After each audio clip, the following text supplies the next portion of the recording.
Sentire Media. Well, hello, my friends, and welcome back to another episode of A New Life in Italy. I'm your host, Samantha Wilson, and today we're diving into a crucial topic for anyone planning to move to Italy, and that's finding a place to live. And in particular, today, I'm going to talk about a rental property. If you're planning to apply for a visa or are moving to Italy, say to apply for citizenship, or maybe you're married to an Italian or European and you need to take your residency here, then you will need to have an accommodation secured in Italy before you get on the plane. Now, why, you ask? Why before? Well, because renting in Italy takes time. And if you're planning to buy in Italy, stick around with me here because renting may end up being in your future, if only temporarily. For many people, renting is their preferred way to start their new life in Italy. It's more flexible, it's cheaper, and it's a lot easier to cut and run if the initial location that you've chosen isn't quite what you'd hoped for. Renting in Italy, and actually in Europe in general, is really normal. It doesn't hold any negative social or economic side glances, for example. It's not taboo at all. In fact, it's probably a really good idea if you don't know where you want to live yet, and you might just be looking for a place to settle in first and find your way. Now, before we go too far down the road, I want to start by saying that renting in Italy is difficult. You've probably heard me say that before. And it's not just difficult to find a good long-term property, but it's more difficult to find owners that are willing to rent to foreigners. With no Italian income, it's a really large hurdle to get over. So whether you're dreaming of a quaint little apartment in a busy city center or a peaceful villa in the countryside, today I'm going to give you some insider tips on how to rent in Italy. I'm going to talk about what owners are so worried about and how you can help convince them you'll be an amazing tenant. Plus, I'm going to explain why choosing your very first location can impact your future tax liability, how much time your search will take, and what kind of rental will qualify you for your visa or your residency. Now, there's a lot to unpack this week, so let's not waste any more time. I'm Samantha Wilson, Chief Dreammaker at smartmoveitaly.com, and this is A New Life in Italy, a show where each week I take you behind the scenes of what it's really like to move to Italy, introduce you to some fascinating people, answer your questions, and show you how starting a new life in Bel Paese is possible for you. Well, welcome back. Are you ready to find your perfect rental in Italy? Well, today I'm going to break it down for you so that you can start and finish your search with success. First, I will say that navigating the rental market in Italy requires patience, a lot of flexibility, and a well thought out strategy because everything you do in Italy causes this domino effect. So the decisions that you make about where you're going to live could impact future benefits or maybe some needs that you have. Because renting in Italy is unlike anything that you probably are used to or even know anywhere else. Rental terms are longer, tenant rights are a lot stronger, and leases are regulated and registered. And the entire process isn't simply transactional. And what I mean by this is that just because you have the money to pay rent doesn't mean that the owner will rent to you. And this is probably the most frustrating part of the rental process for foreigners. They say, look, I've got the money to pay. Why won't you rent to me? But always remember that this is Italy and everything is based on relationships, even renting. It's about who you know and who they know and who will vouch for you. When you move to Italy, you may assume that you come with, this lifetime of experience and established credit and reputation. But everything you did in your past means really very little here. For some of this people, this is a really freeing feeling. But for others, it can be very frustrating when people don't acknowledge your past. Your income, although to you may be reliable, to an Italian that doesn't understand that source of that income or ability, he knows that he can't get at it if you default on your rent, you become a risk. Your credit score in your home country holds little to no weight. And the most valuable asset you have will be your ability to communicate and your reputation that you are reliable and can be trusted. It's also not very easy if you don't speak Italian, which is why the very first piece of advice I have to give you is to get help. Now, this help can be a friend, a local person that works in the bar or a shop, or a professional agency like ours. It really doesn't matter who helps you. It's just that you get help from someone who speaks Italian and English and who can vouch for you and explain to the owner who you are and why they should trust you. Often foreigners scour websites like Idealista or Immobiliare and send, countless emails to agents asking about properties. And maybe you'll probably know if you've done this, only about 50% of them actually will reply to you, if you're lucky, 50%. And if you're wondering why they don't reply, why the agents don't reply, well, most likely the reason is that they're busy with other clients and they just couldn't be bothered. I know that sounds really strange because it's their business, but you have to imagine how many people dream of moving to Italy, and they always start with a rental search. And even if they're not quite ready to rent, they dive down the rabbit hole and they soon start sending out inquiries to agencies when they're not quite ready to sign a lease. And maybe you've been one of those people at some point. And I can tell you that there are thousands and thousands of people who window shop property in Italy. And I completely understand it. It's a dream place. So it's easy to even fool yourself into thinking that the time is right when it's still just a few months or maybe even years away. So try to resist doing this because agencies get super tired of the requests. And they end up just focusing on collaborating with other agencies that have verified clients. They don't usually have to wait that long to rent a place because rentals go really fast in Italy, which brings me to my second tip. Do not start your rental search until you are ready to sign a lease that starts no later than 1 to 3 months in the future. If you need a rental for the fall, for example, and now it's spring, wait. Because the owner will not likely sign a lease that starts so far into the future. He wants a renter and the money now, obviously. Also consider the time of year that you hope to start your lease.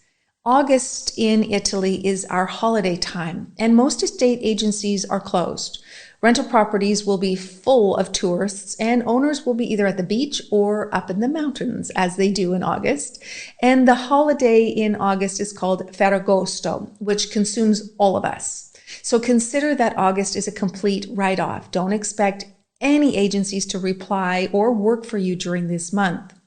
So if you're hoping to arrive in September, then start your search in July. And if you're not successful before August, expect to lose a month because you won't be able to do anything then. You can try to secure something earlier, but August break makes a September arrival tricky if you need a rental. So now that we know to get help and when to start a search, let's talk about the kind of rental leases that there are in Italy for residential and visa purposes. Rental agreements in Italy can often be quite rigid compared to what you might expect in other countries. There's 3 kinds of rental agreements in Italy. Transitorio, which is from 31 days to 18 months, so more than 1 month up to 18 months. And it's used for transitory purposes. So for example, if you are temporarily moving into Italy or to another city in Italy for work, or you're coming here for school on a school visa or student visa, this is the kind of lease that you will be looking for. This lease cannot be renewed after the first 18 months, and in some cases, this kind of lease can be used for an elective residency visa, but please check with your consulate first because many of them prefer a residential lease, which is what I'm going to talk about next. The residential leases are 4+4 or 3+2. Now, what this means is a 4+4 is a 4-year lease with the option to renew for another 4 years. So potentially 8 years. Yes, I know, it's a really long time. But in Italy, all leases can be broken without penalty by giving 6 months notice. So even though you have 8 years on your lease, which is good for you because you're secure for 8 years, you really can get out every 6 months. Now, the 3+2 is similar to the 4+4, but instead it's a 3-year term with a 2-year renewal. Now, there's also a little bit of a difference with this lease in that it holds a special tax incentive for the owner. So there's some requirements such as you must make the property your primary residence and provide the owner proof. Where the 4+4, it doesn't require you to establish residency, but both leases, the 4-4 and the 3+2, will qualify you for pretty much any visa. When you sign a lease in Italy, you will need your codice fiscale. Now, this is that Italian tax ID number that you've probably heard of. You can get it for free if you apply at your local consulate, and you can tell them the reason you need it is because you're signing a lease in Italy. You will need to ensure that the lease is registered with the Italian tax office. Any contract that is done in Italy must be registered. And the owner is responsible for this registration, so don't worry about having to do it yourself.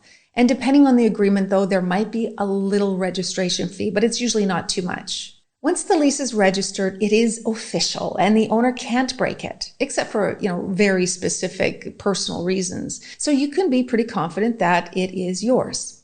You can plan on paying about 2 to 3 months damage deposit and sometimes a little bit more if you have a pet and the property is furnished. Now, pets and renting in Italy is generally okay if you only have one pet, maybe 2 small dogs or a cat and a dog. But if you have a few dogs and a few cats or a bunch of them, expect this to be really quite difficult. Okay, so let's keep moving on. I told you there is a lot to unpack. Now that you have help and are ready to search and you know the kind of lease you want, let's talk about where to find the best properties and what to consider when choosing a location. You may have traveled to Italy already a few times and have an idea where you want to live, which is a really good start.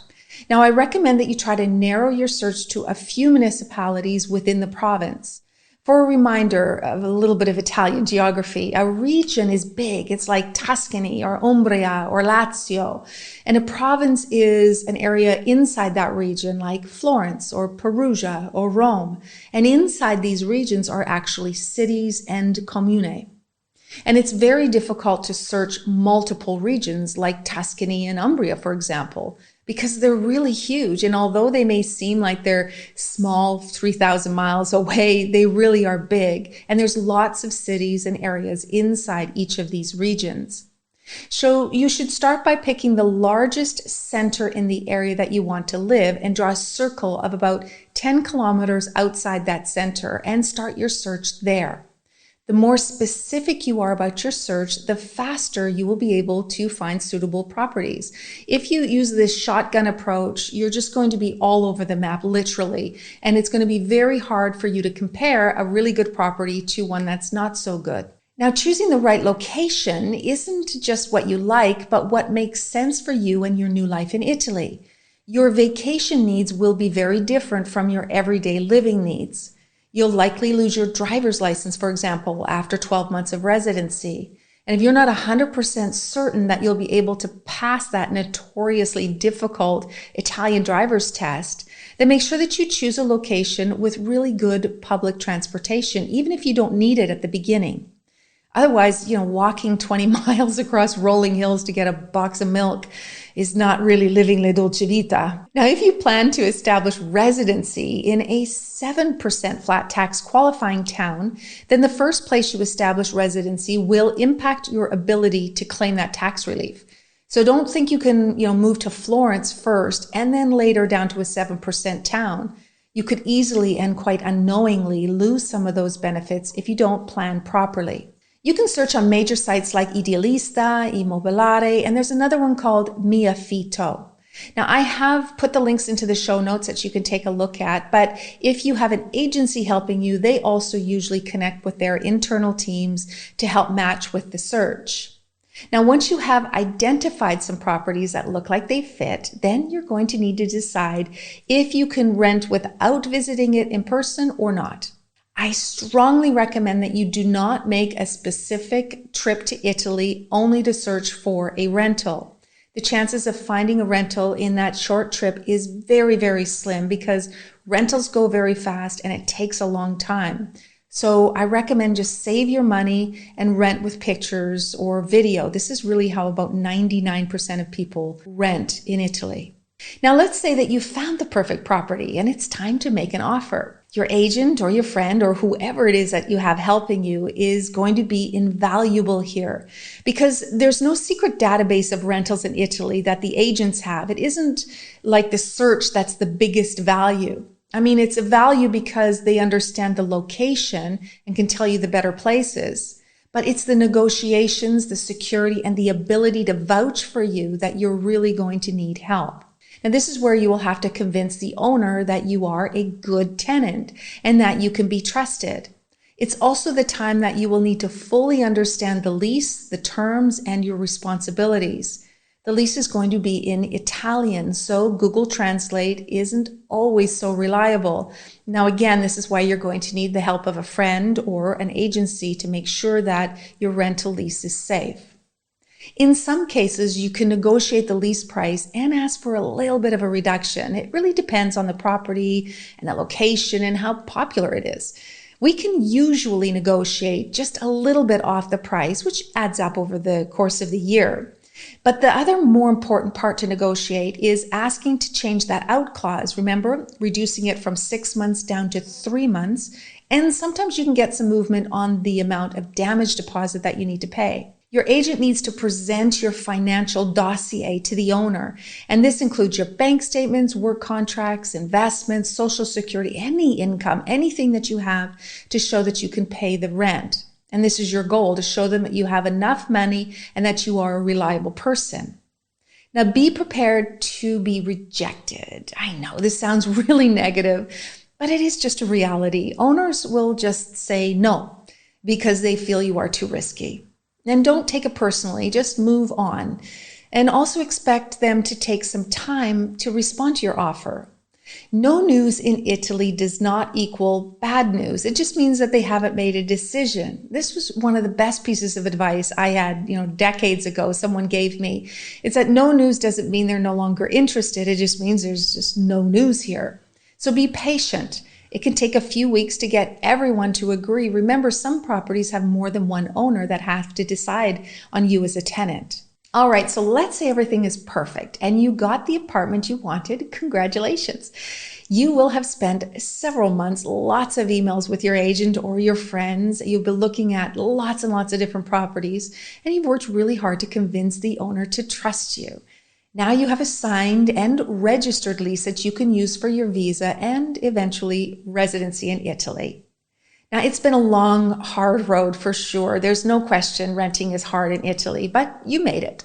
And now you can focus on your move and preparing to start your new life in Italy. So before I say ciao ciao today, I want to end with my top 7 tips to make the rental process smoother for you. Now, number 1, get help, whether that's friends, family, or professional. Please do not think that you can do this alone, especially if you don't speak Italian. It will be very difficult and take you 2, 3, 4 times as long if you're even successful. So number 1, get help. Number 2, plan on a minimum of 3 months to find and secure a rental. You need time here.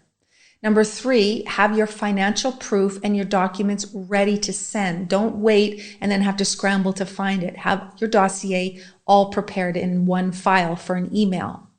And number 4, have at least 4 months of rent cash available. This needs to be available to cover deposits because you could be paying up to 3 months of deposits and 1 month's rental commission to the agencies, which is typical. Number 5, be flexible. Don't focus on small things. Think that, a rental doesn't have to be your forever home, just a home for now. Number 6, be patient. Things here take a lot longer than you would expect. Expect to be declined a couple of times, but keep being persistent because you'll get there. And finally, number 7, don't hold out for the perfect property because unicorns do not exist, not even in beautiful Italy. And if you hold out for the perfect property, you could lose the opportunity to get your visa if you need the property first. Well, we've come to the end of another episode of A New Life in Italy. And if you're searching for a rental property in Italy, you can submit your search criteria to us at smartmoveitaly.com/rent. Or if you have a question that you would like me to answer in a future episode, head over to smartmoveitaly.com/podcast and send it in. Until next time, my friends, ciao for now.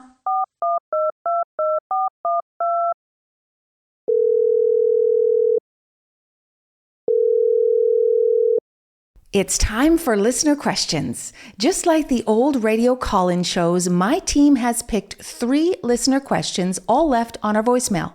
I have no idea what these questions are, but I haven't been stumped yet. Are you ready? Let's get started. Hi, Samantha. This is Peter. My question is, my wife and I are looking to purchase a home in one of the 7% zones. And other than visiting every single one of these little towns, what's the best way to find a decent property that we're going to be happy with in one of these towns? Thanks. Hi, Peter. Searching for property is always so much fun. If you're anything like me, I can spend hours and hours on these websites looking for property. So that's where I'm going to tell you to start. Here's the thing. In Italy, there is no MLS. So there's not one big major database where everybody puts their properties on for sale, where all the other agencies put their properties up. It's actually just something you have to dig around and search independently. Different websites, Idealista, Immobiliare. These are really big ones that a lot of agencies use to advertise. But also if you Google the comune or the area that you're looking for and look for property for sale, and you just Google very specifically, you can often find some local agencies with listings as well. Now, keep in mind, if you are working with a buyer's agency, it's important not to contact all the listing agents directly and let your specific agent contact them on your behalf. So if you're sitting there on a Sunday morning, digging around looking for your perfect home and you find something, just make sure that you bookmark it or save it and send the link to whoever's helping you. If you're on your own and you're trying it on your own, certainly reach out to the agents directly. But often this is all you have to do. It's trial and error. And this country is based on relationships. So if you find a town that you really love and you're looking for something, spend some time there. Go into the local coffee bar and tell people you're looking for a property, and be prepared for a lot of people to offer their help. But that's often how you can find something that's kind of a gem that nobody else knows about. Hi, Samantha. It's Sharolta. I just have a question around property purchases. If you were to purchase 2 properties, is it better to have both in you and your spouse's name, or would it be smarter to put one in one name and the other in the other spouse's name? And also a part B to this question. If you don't have either one of those houses listed as a prima casa, once you take up residency, is this a difficult process to have one of them switched over to a prima casa? Thank you. Ciao, ciao. Hello, Sarolta. Good question. We have a lot of clients that do end up buying more than one property. I don't know if it's like a kid in a candy store, because there's just so many amazing places to buy. Now, if you are a couple and you're owning more than one home, what you had brought up actually in the other part of your question about prima casa is what comes to mind. So prima casa, for those who don't know what that is, if you are buying your first residential home in Italy, then you get a special tax break. You go from 9%, which is the transfer tax on a second home, to 2%, which is the transfer tax on your prima casa, your first home in Italy. You also never pay IMU, which is your regular yearly property tax, forever, as long as you have the house. So there's some really good savings for prima casa. Now, this is really the reason why you would maybe separate the properties in between each person having their own prima casa. But of course, that means that each of you have to take residency in each other's homes, or each of your own homes. So depending on your situation, that may not work perfectly for you, but it's possible, and people do that. Be careful though, because there are some little hiccups that come with owning the same property. If it's in the same municipality, you can't have prima casa more than once. So there's some details to that. Which leads me to your second part of your question with prima casa. Can you elect prima casa after you've already purchased the home? And the answer is no. So if you want to take this tax benefit, you have to elect this tax benefit before you complete the deed of sale. You can't go back and do it. So the other thing to consider that is if you've elected prima casa and you are not planning on taking residency right away in the home, that's okay. You have up to 18 months to establish legal residency in that property in order to keep that prima casa benefit. If you don't do it, if you do not keep that prima casa benefit, or you don't establish your residency, then you will have to pay the difference between 2 and 9% closing cost plus a 30% penalty. So be careful with this and make sure that you are really sure that you're going to be taking residency in that house so that you keep that benefit. Hi, this is John. I am calling from the U.S. My wife and I are interested in residency in Italy. I am not a citizen. I am a U.S. citizen. My wife is a dual citizen. And I am curious about the process of applying for extended residency for both of us. I realize we both will have to apply, or I think I understand that we both have to apply, but we will have to apply differently. And curious what that process is like. Hello, John. Nice to meet you, and thank you for the question.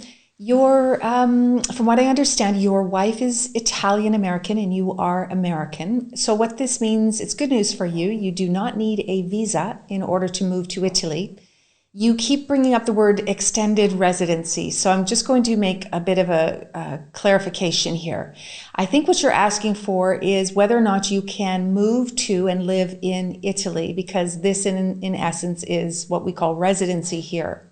And in order for you to come here and move and live more than 90 days, your wife has to first move her residency to Italy, which means she has to arrive. You have to have a place to live, whether it's a rental apartment or a house, a purchase or a property purchase. Your wife will have to arrive and establish her legal residency. This means she's moving her taxable residency, her place of domain, to Italy. So she will do that first, and then immediately after, you can apply for a permesso di soggiorno based on the fact that you are married to an Italian resident. And then after you have received your permit to stay, your permesso di soggiorno, then you yourself can apply for residency. And that's what residency means here in Italy. It means that you have declared that you now live in Italy, that you are a taxable resident of Italy, and now you can stay with your permit, you can stay more than 90 days because you actually live here. But you'll always be tied to your wife in more ways than just being married. In Italy, you are tied to her because she is the Italian and she is the one with all of the benefits of living here. So if you want to stay here as well, she also has to be here. And when you move here together, you will also have all the benefits, meaning you will get free healthcare, as she does because she is an Italian. And you also will be able to work. So there won't be any restrictions for you at all if that's your plan.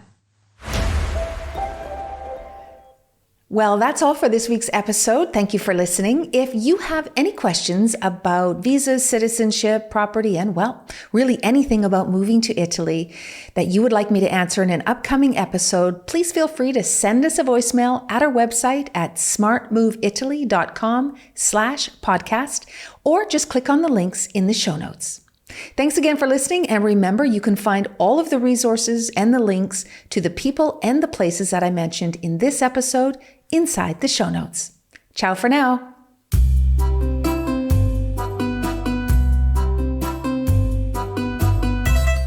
A New Life in Italy podcast is a production of Sentire Media, created and hosted by me, Samantha Wilson. Production by London Nero, and with special thanks to Ali Frothingham, Sofia Pisana, and the entire team at Sentire. Follow A New Life in Italy wherever you get your podcasts. And hey, if you're thinking of moving to Italy, whether full-time, part-time, or for a lifetime, come and see me over at smartmoveitaly.com and we'll help you get here and start living your best life. And don't forget, if you love this episode, please rate and leave a review. It's much appreciated. I can't wait to meet up with you again next week, same time, same place. Ciao for now.